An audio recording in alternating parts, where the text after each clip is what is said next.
This is what Darvin said. Count it out prematurely. And then he emphasized, count it out prematurely.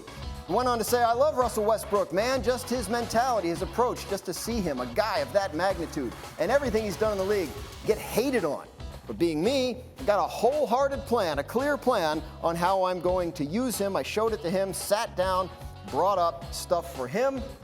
I think he's going to flourish. We ain't going to try and curtail his energy. We're just going to diversify it and redirect it. So, Wendy, what do you make of new Lakers coach Darvin Ham's comments on Russell Westbrook?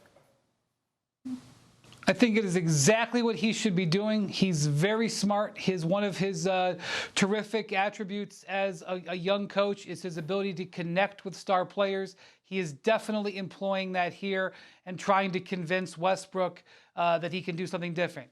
Having said that, what Russell Westbrook said at the end of last season is not being talked about enough. His exit interview, where he basically took no accountability, blamed it almost all on his former head coach Frank Vogel, and the rest of it on LeBron James and Anthony Davis, was alarming. We people dogged and what Doc Rivers said about Ben Simmons last year for months. What Doc Rivers said about Ben Simmons was true.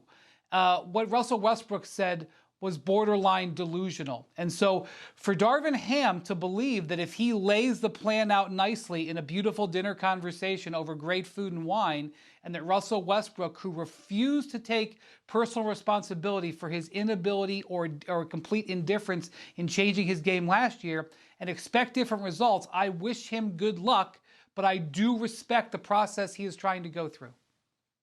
What do you think? Is he kidding himself about Westbrook and the viability on the Lakers? Yes. All right.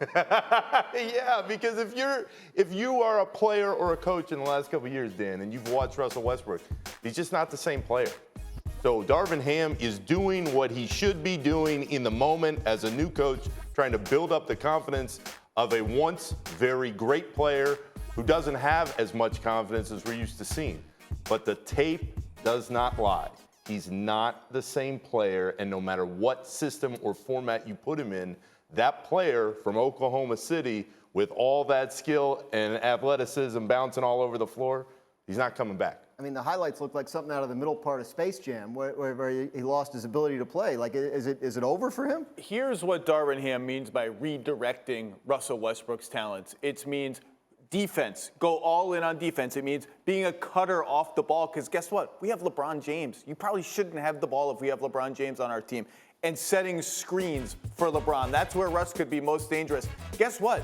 We've been having that conversation. Coaches have been having that conversation about Russell Westbrook for 15 years about dialing in on those things. It never happens. It's not going to happen. There's no reason to expect it'll happen this year. He doesn't want to do those things.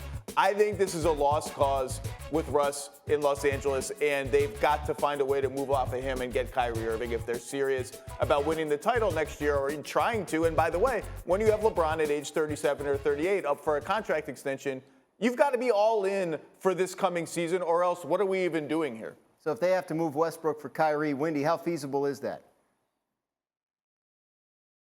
I mean, it's feasible in that the trade functionally works. And, you know, I've been talking about how difficult it is to trade for a player making $36 million. Well, here's one where you don't need to aggregate 5 players together to make it happen. The problem is that the Nets don't know what they're going to have on their roster and on their salary books after a Kevin Durant trade, or even if they don't trade Kevin Durant. They don't have that answer right now. So taking on a $47 million player is complicated. Plus, Russell Westbrook is a downgrade from Kyrie Irving. We can debate about availability and things like that, but it is a downgrade. And so if I am taking back a player that makes significantly more money and is a downgrade, I have to be compensated for that. Not to mention, we know that there's no other market for Russell Westbrook. So I have to be incentivized to take him and bid on him. So the Lakers are going to have to pay. They're going to have to pay for those things. And coming up with that price is going to be very difficult, because the Lakers can sit on the other side of the table and say, well, who are you trading Kyrie Irving to? You're lucky to get anything for Kyrie Irving. If we give you a second-round pick, take it and say thank you. And so that's what we have, the loggerheads that we have right now. I do believe eventually, because the Lakers need to have Kyrie Irving, I do believe eventually he will be a Laker. But getting there and the process we have to getting there to get to that spot could be grueling and also could end up being very costly to the Lakers. So there's no other market for Westbrook. There's no other market for Kyrie. I mean, do you think, as Wendy seems to think, that the Lakers blink first here? I do think the longer this goes, there's going to be some other team that talks itself into Kyrie Irving on an expiring deal. Clearly a talented player. I voted him All-NBA 2 seasons ago when he was the most available of the net stars. But Wendy mentioned the Lakers got to pay. They got to pay with draft pick. Okay, well then pay. You're paying LeBron James and Anthony Davis like $90 million this year. You have to be all in to win the title. If you have to sacrifice a 2029 first-round pick, who cares? Why else do you have LeBron James on your team? LeBron doesn't care about that pick. He's going to be long retired from the NBA. Like any good GM, everybody misses. LeBron, the GM, missed bad on this Westbrook thing, and he's trying to cover it up with a pick he'll never see. That's the key now. So if you can make this pick in the deal and make it work, go for it if you're the Lakers. If you're the Nets, you do exactly what Zach is saying.